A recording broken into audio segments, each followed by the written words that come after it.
The big spaceship called Horizon floated quietly above Earth. Inside, Captain Olivia Mitchell looked out the window at the stars. She was worried. 3 days ago, aliens called the Krezaks had arrived near Earth. They were not friendly.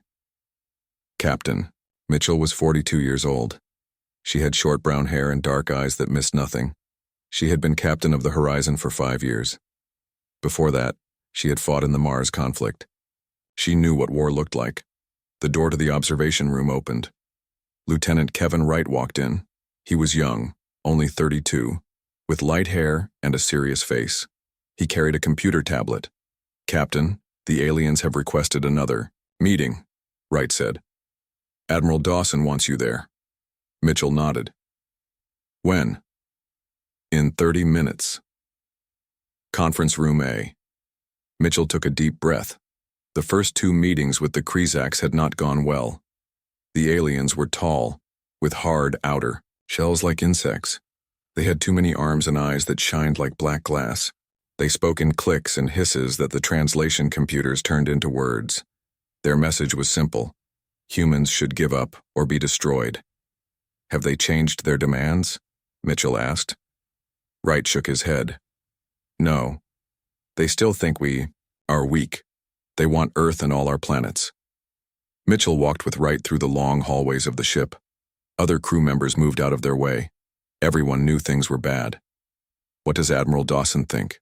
Mitchell asked. Wright lowered his voice. "He has a plan, something called Operation Indirect Fire. He wouldn't tell me more." They reached conference room A.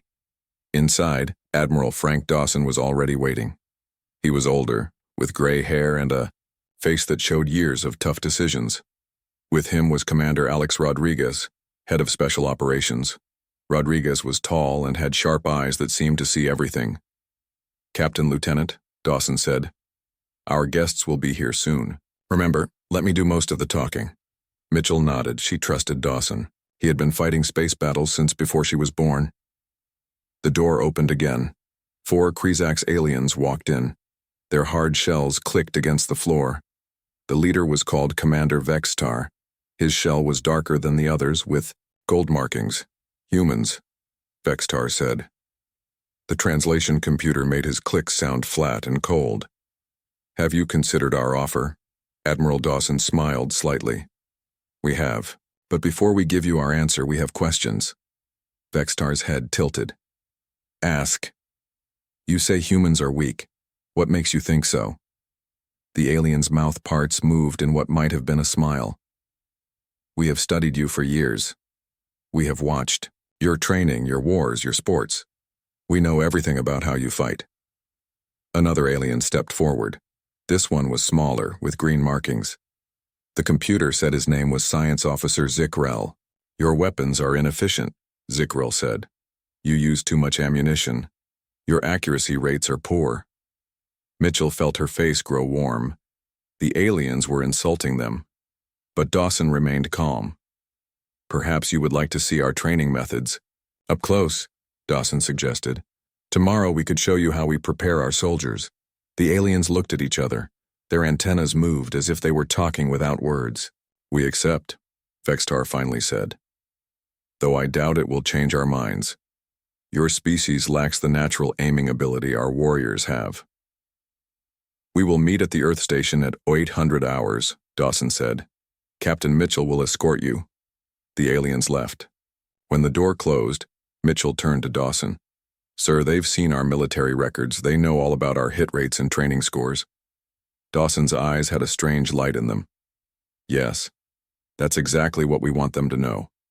"Commander." Rodriguez stepped closer. "Admiral, is it time for Operation Indirect Fire?" Dawson nodded slowly. "Yes. Contact Sergeant Kelly at the training center. Tell her to get her team ready. And Rodriguez, I want you to prepare the special demonstration area." Wright looked confused. "Sir, what is Operation Indirect Fire?" Dawson looked at each of them before answering. "Lieutenant, what's the first thing they teach you about human warfare in history class?" Wright thought for a moment. "That we adapt, that we use what we have." "Exactly," Dawson said. "The Krezaks evolved on a world with few large predators. They developed perfect aim to hunt small, fast prey. Their military tactics are all about direct hits and perfect shots. Mitchell began to understand. And they think because our accuracy, ratings aren't as high as theirs, we're inferior. Dawson smiled. Humans never had the luxury of perfect aim.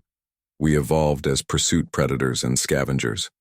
We learned to use the environment to set traps to make plans. Rodriguez added, we don't just shoot at enemies. We shoot at fuel tanks that will explode. We shoot at support beams that will collapse.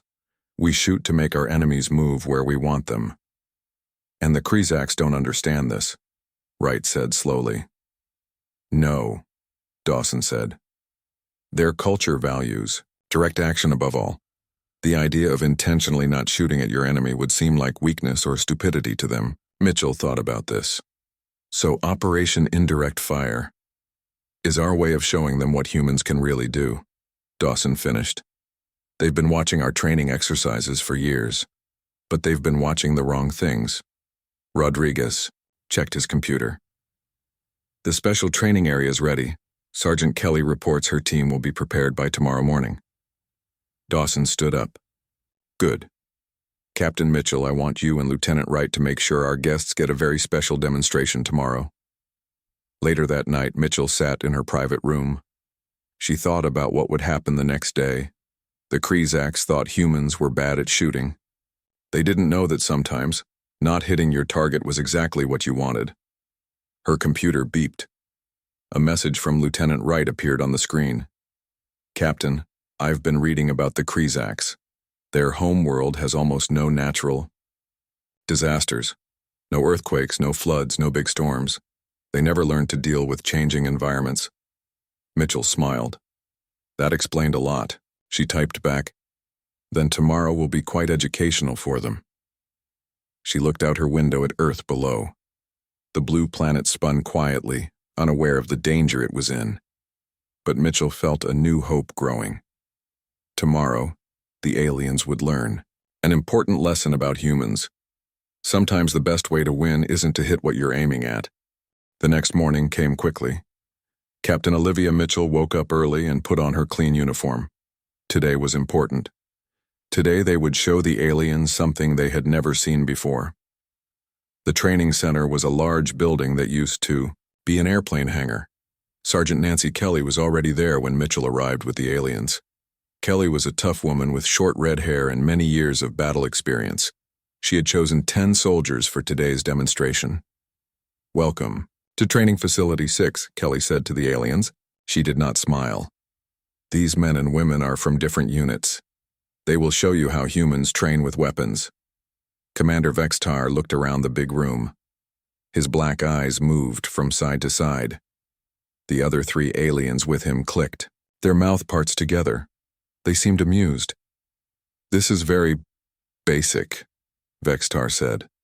The translation machine made his voice sound flat. Our young ones train in virtual battle spaces from hatching.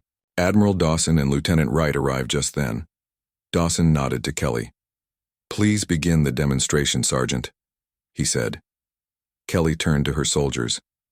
They stood in a straight line holding their rifles. They wore regular training clothes, not full battle gear. These are standard Alliance rifles, Kelly explained. They fire metal bullets using controlled explosions. Each rifle holds 30 bullets in its magazine. Science Officer Zickrell made a sound like laughter. Chemical propellants?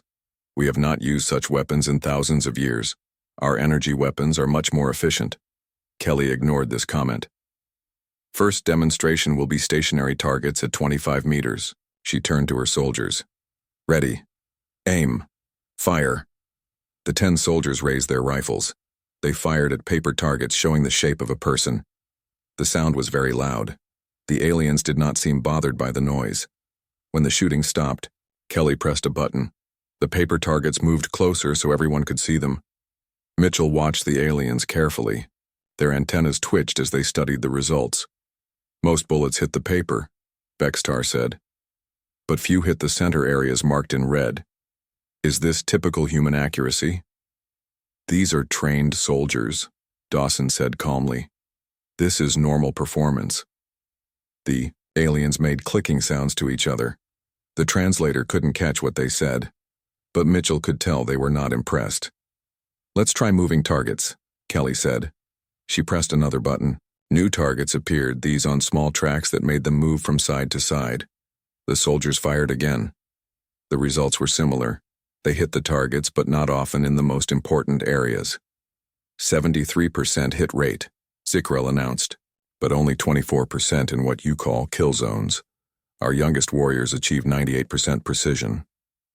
Mitchell noticed that Kelly's face got a little red. The sergeant was proud of her soldiers. Being mocked by aliens was not easy to take. "Perhaps we should try something more realistic," Dawson suggested. "Sergeant Kelly, prepare the urban simulation." Kelly nodded and spoke into her radio.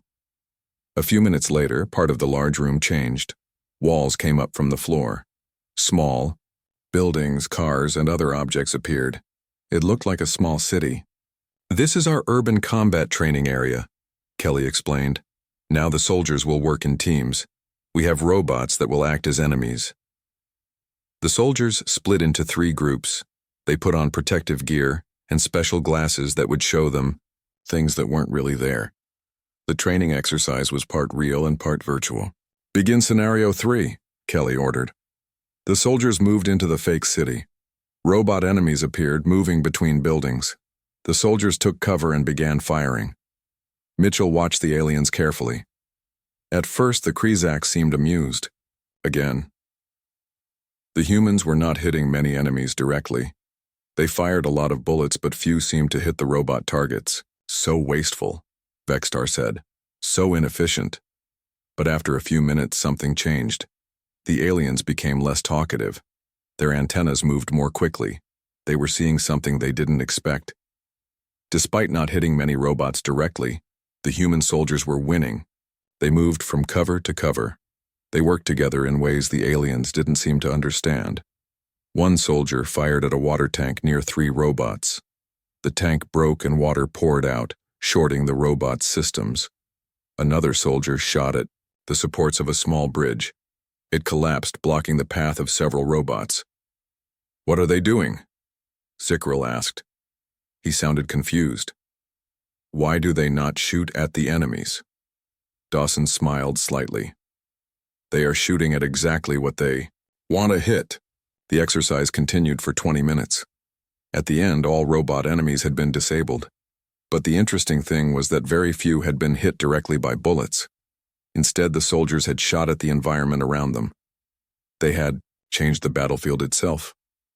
"I do not understand," Vextar said. His voice no longer sounded confident. "Your warriors intentionally avoid direct hits?"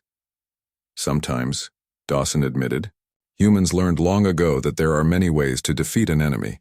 Hitting them directly is only one option." Mitchell stepped forward. "Commander Vextar, on your world, did you have earthquakes, floods, storms?" The alien seemed surprised by the question. "No. Our world is geologically stable and our weather patterns are consistent." Mitchell nodded. "Humans evolved on a dangerous planet. Our world tries to kill us regularly. We learn to use the environment, not just fight against it." Lieutenant Wright added, "A single bullet might miss its target, but a falling building won't miss anything underneath it." The aliens were silent. They looked at each other. Mitchell could tell they were communicating somehow without speaking. Finally, Vextar turned to Admiral Dawson. "We would like to see more of this training, perhaps in a larger setting." Dawson nodded. "We have prepared a full-scale demonstration at our main training grounds. We can go there tomorrow." As they left the training center, Mitchell walked beside Wright. "They're starting to understand," she said quietly. Wright nodded. "Yes, but they still don't get the full picture. They think this is just a training technique." "Tomorrow will be the real test," Mitchell said. "Operation Indirect Fire's final phase." Behind them, the aliens followed with Admiral Dawson. They walked differently now, less confident. Their earlier mockery was gone. The truth was beginning to sink in. Humans weren't bad at shooting. They just weren't always aiming at what the aliens thought they should be. The next day was bright and clear. Captain Mitchell looked out the window of the transport ship as they flew over green hills. Below them, the main training grounds spread out like a giant playground. It was much bigger than the facility they had used yesterday. Commander Vextar and the other 3 Krizax aliens sat across from her. They were quiet today. No more clicking jokes or comments about human weakness. Something had changed after yesterday's demonstration. Lieutenant Wright sat beside Mitchell. He leaned close and whispered, "Commander Rodriguez has everything ready. All special units are in position." Mitchell nodded but said nothing. The less the aliens knew about what was coming, the better. The transport ship landed on a flat area, near some buildings. When they stepped out, Mitchell saw that Admiral Dawson was already there. With him was Commander Alex Rodriguez. Rodriguez was in charge of special operations and had been working all night to prepare today's demonstration. "Welcome to our main training facility," Dawson said to the aliens. "Today you will see a full combat simulation with live fire exercises." Vextar's black eyes reflected the sunlight. "Your demonstration yesterday was unexpected. We are curious to see more." Dawson smiled a little. "I think you'll find today's exercise educational. Please follow me to the observation platform." They walked to a tall tower with clear walls. From here they could see the entire training area. It was huge. There were fake buildings of different sizes. Some looked like houses, others like tall office buildings. There were streets with broken cars. Some areas looked like forests or open fields. Commander Rodriguez pointed to a screen on the wall. "This will show you close-up views of the action. We have cameras throughout the training ground." "How many soldiers will participate?" asked Science Officer Zikrel. 50 human soldiers," Rodriguez answered. "They will face 100 combat droids." Vextar's antenna twitched. "The odds are not in your favor." "Perhaps," Dawson said calmly. "We shall see." Rodriguez pressed a button on his control panel. "The exercise will begin in 2 minutes. Our soldiers are already in position. The combat droids have been programmed to fight using Krizax tactics, based on the information you shared with us." The aliens looked at each other. Mitchell could tell they were surprised by this. "You programmed the droids to fight like us?" Vextar asked. "Yes," Dawson said. "We thought it would make the demonstration more relevant to you." A loud horn sounded across the training grounds. The exercise had begun. At first, nothing seemed to happen. The training area looked empty and quiet. Then Mitchell saw movement. Human soldiers ran quickly between buildings. They moved in small groups, staying low and using cover. The combat droids appeared on the other side of the training area. They moved differently than the humans. They walked tall and straight. They did not use cover much. They held their weapons ready to fire with perfect aim. "The droids are following basic Krizax infantry protocols," Rodriguez explained. "They prioritize direct fire and perfect accuracy." The first shots came from the droids. They fired energy, weapons that made bright blue flashes. Their aim was perfect, but the humans were not where the droids expected them to be. On the screen, Mitchell could see close-up views of the action.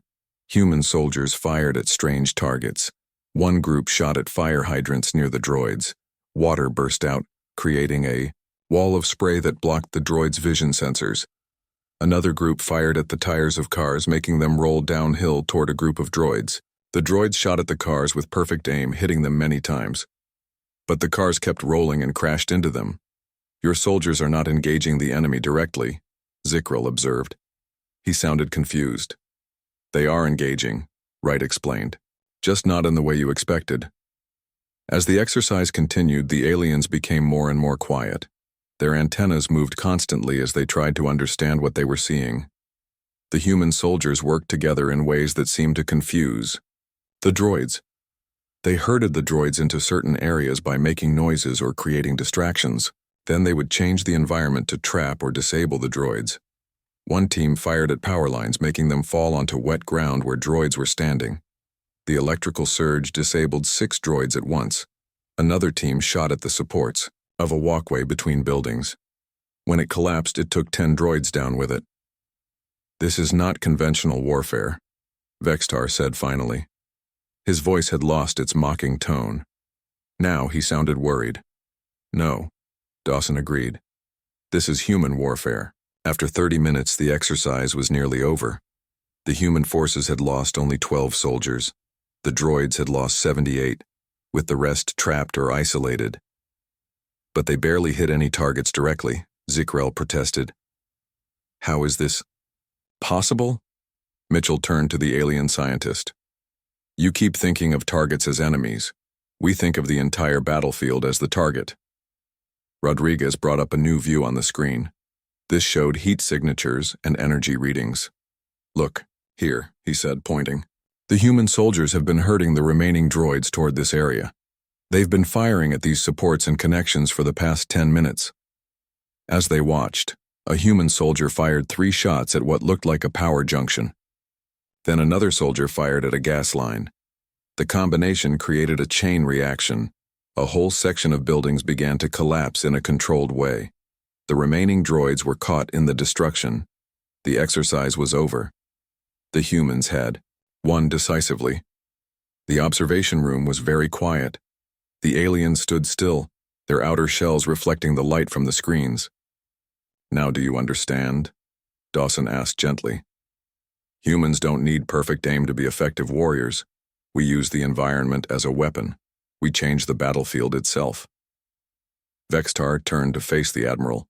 When he spoke, his voice was different. The translator made it sound almost respectful. "Your species fights like nothing we have encountered before," he said. "You do not think as we do." "No," Mitchell agreed. "We don't. And that's our strength." As they walked back to the transport ship, Wright moved close to Mitchell. "Do you think they get it now?" he asked quietly. Mitchell watched the aliens walking ahead of them. Their posture had changed. They no longer seemed confident or mocking. "They're starting to," she said. "But tomorrow we'll make sure they fully understand. Operation Indirect Fire has one more phase." "The final demonstration?" Wright asked. Mitchell nodded. "Yes, and after that they'll have to decide if they really want to fight a war against humans." The transport ship lifted off. Below, them teams were already resetting the training ground for tomorrow. The biggest demonstration was yet to come. The morning of the 3rd day was different. The air felt heavy with importance. Captain Mitchell knew that today would decide everything. Either the aliens would understand and leave Earth alone, or there would be war. The final demonstration would take place in a special area built just for this purpose. It had taken Commander Rodriguez's team 6 months to prepare it. They had built it after studying everything they knew about the Krezaks and their way of fighting. Admiral Dawson met Mitchell outside her quarters. "Are you ready, Captain? Today is the most important day of Operation Indirect Fire." "Yes, sir," Mitchell replied. "Do you think they'll understand after today?" Dawson's face was serious. "They have to, otherwise we go to War Plan Delta." Mitchell hoped it wouldn't come to that.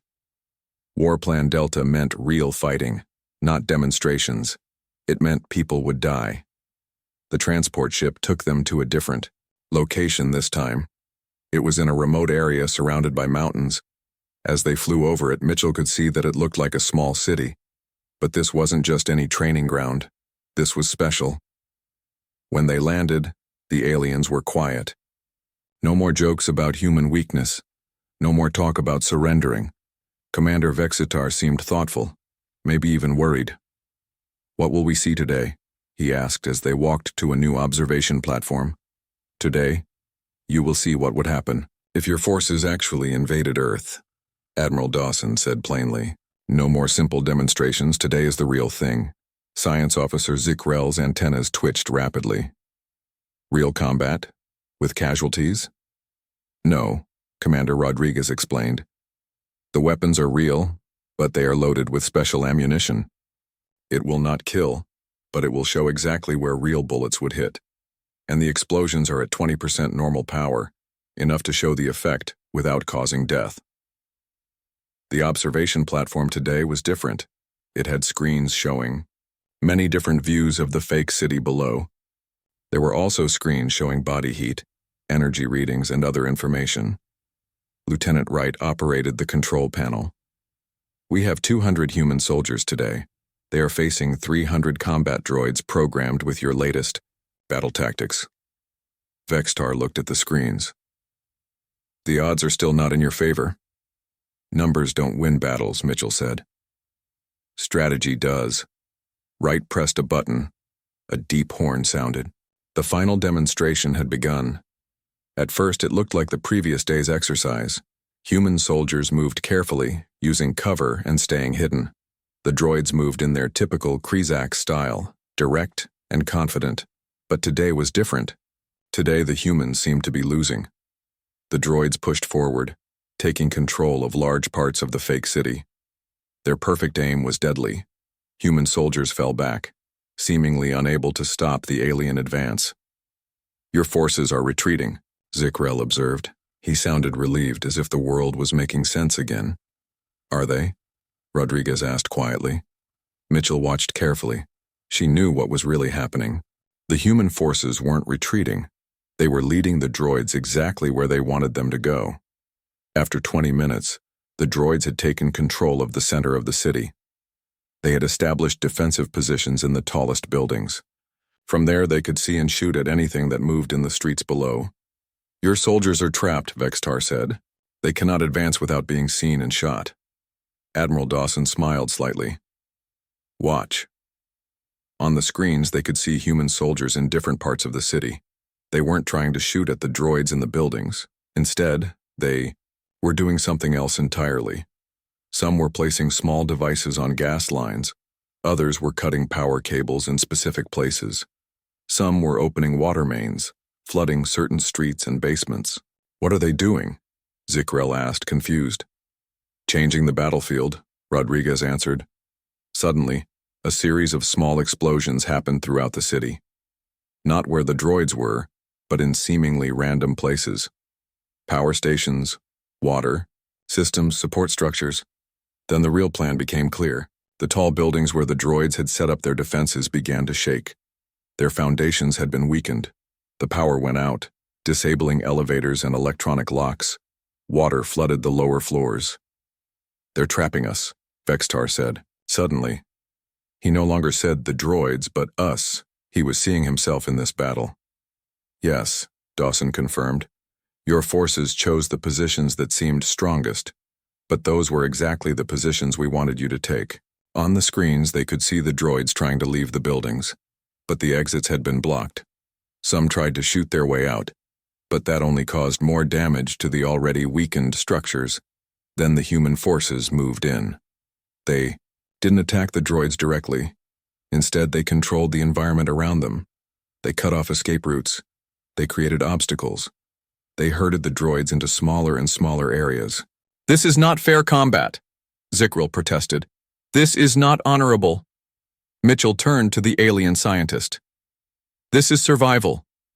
Humans have faced extinction many times in our history. We learned to use every advantage we have. After 45 minutes, the exercise was over.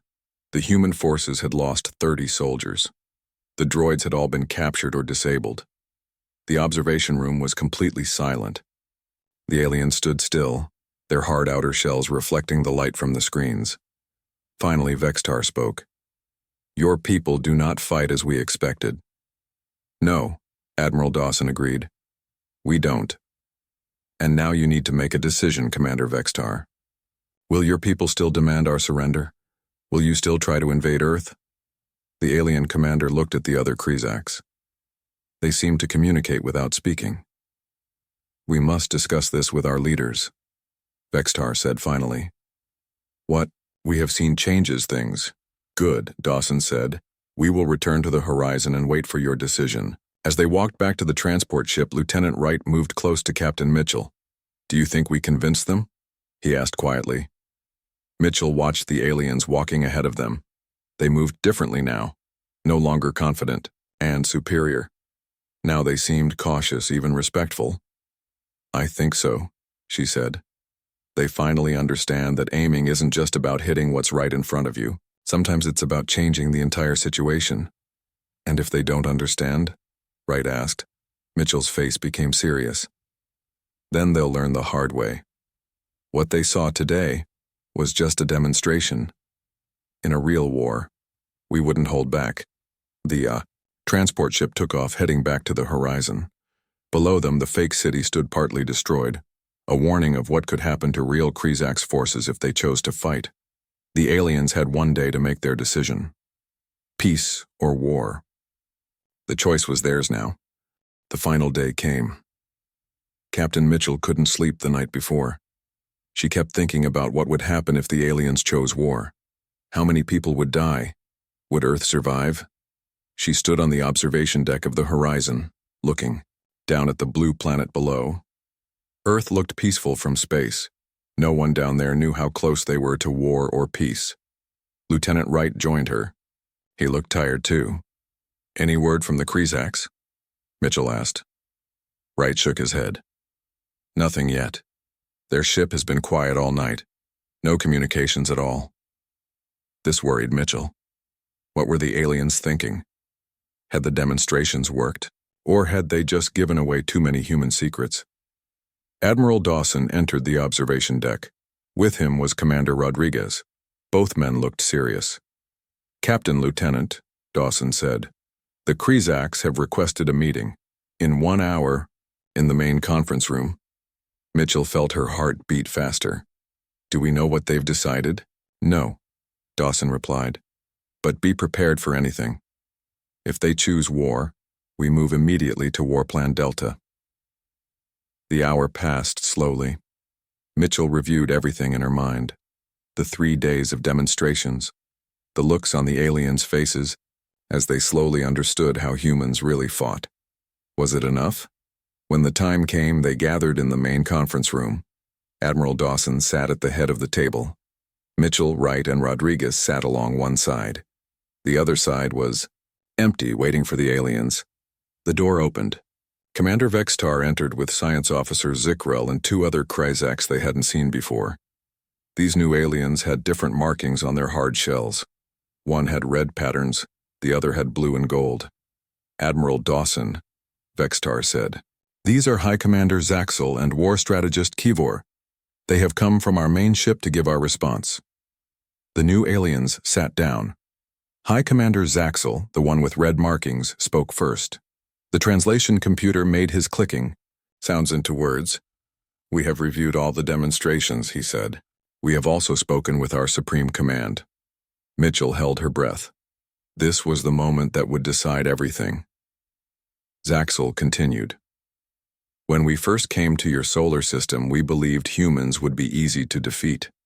Our intelligence showed that your accuracy rates were much lower than ours. Your weapons seemed primitive. Your tactics made no sense to us." War strategist Kivor spoke next. "We believed that superior aim was the most important factor in warfare. We were wrong." A strange feeling filled the room. Mitchell could hardly believe what she was hearing. "Your people do not think as we do," Zaxel said. "You do not see a battlefield as we see it. Where we see targets, you see systems that can be changed.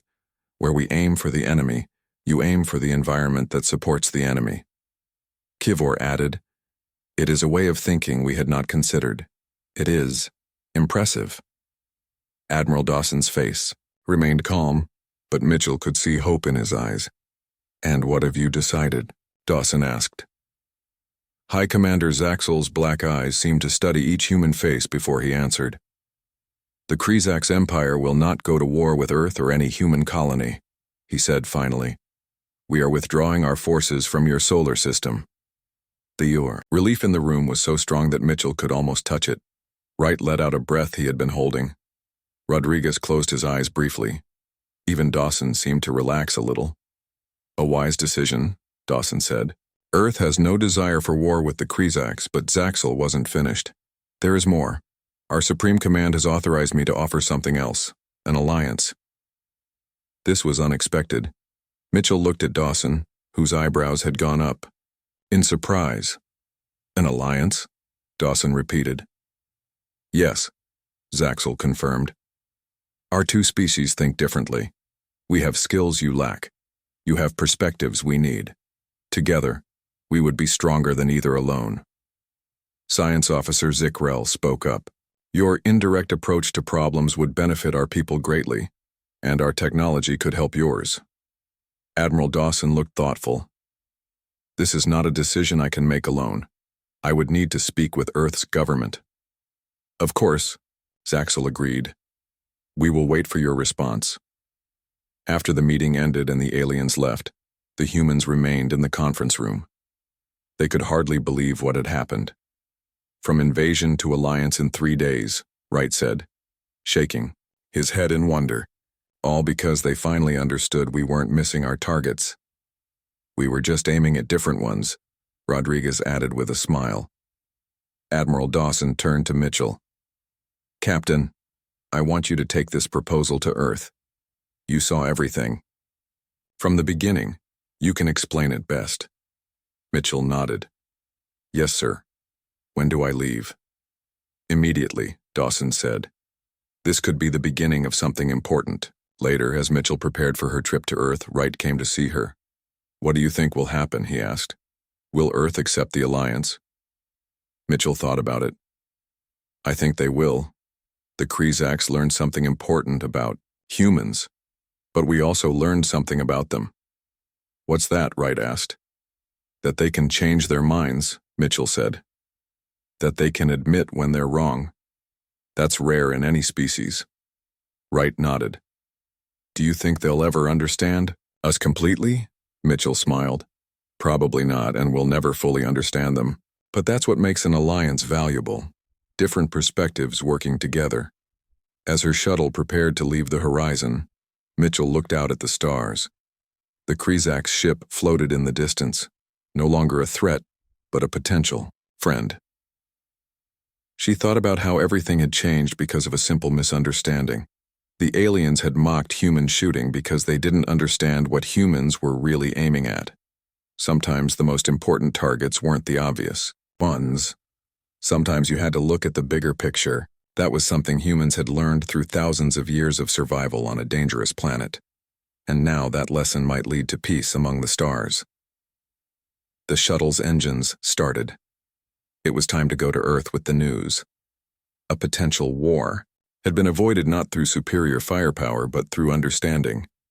In the end, that was the most powerful weapon of all.